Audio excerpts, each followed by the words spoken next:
Good morning. My name is Craig Covey. I'm Incident Commander of the Western Incident, the Hazmat Incident in Garden Grove. Try to give you a little update this morning of what's going on. Yesterday afternoon, I did report that we had some positive intel and that the tanks were stable and we were keeping the temperature cool, and actually we thought we were reducing it a little bit. Unfortunately, I had to say thought. Those temperatures we are doing is via drone, doing readings on the external of the vessel. It's not covering the interior temperatures, the inside of what's actually the liquid is at. But with that intel and working with the chemist from the emergency response team from the manufacturer, we made a call last night to go back offensive. We've been defensive this whole time out of life risk and our hazard of the explosion. Going back offensive, we did put people in harm's way last night with support of the chemist team, that emergency response team, and our members. We did put them back in harm's way last night with an attempt to go in and neutralize the additional tank, the 15,000 gallon tank.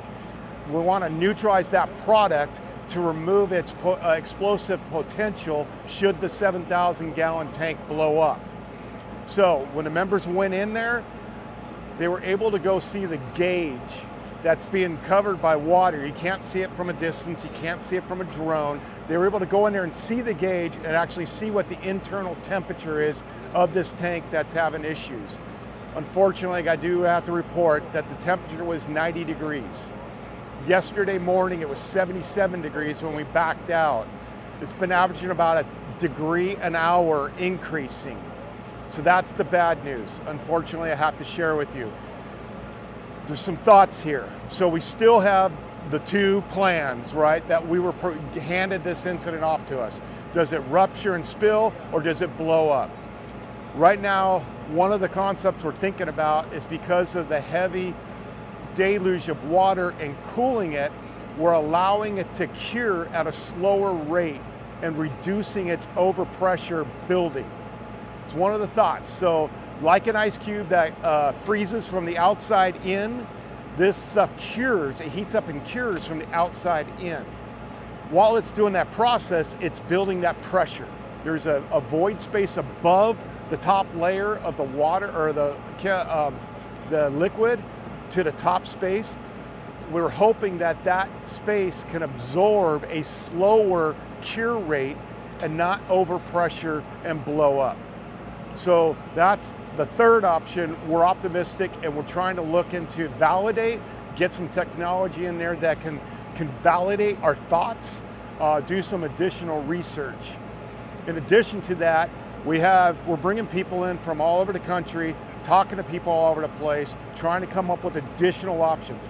Letting this thing just fail and blow up is unacceptable to us. Our goal is to find something and not allow that happen, not let it damage our community, not let it damage our environment.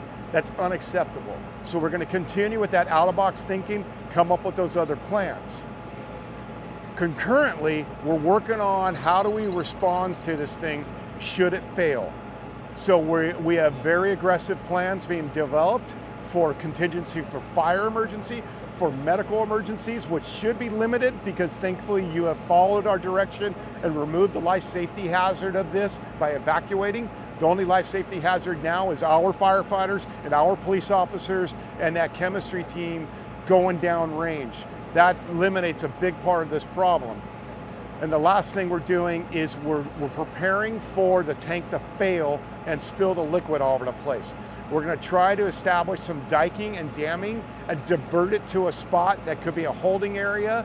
There's a trailer offloading spot, if you're familiar with that, at commercial buildings. It kind of goes downgrade.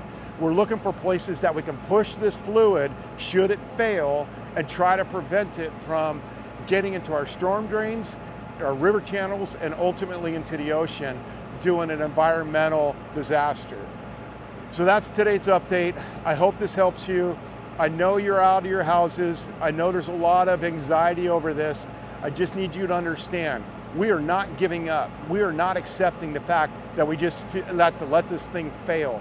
We're going to try to find a solution. We're working 24 hours a day to do it. We had members downrange last night at 4 in the morning. We're going to do everything we can to mitigate this, protect your residences, protect our environment, and get you back home.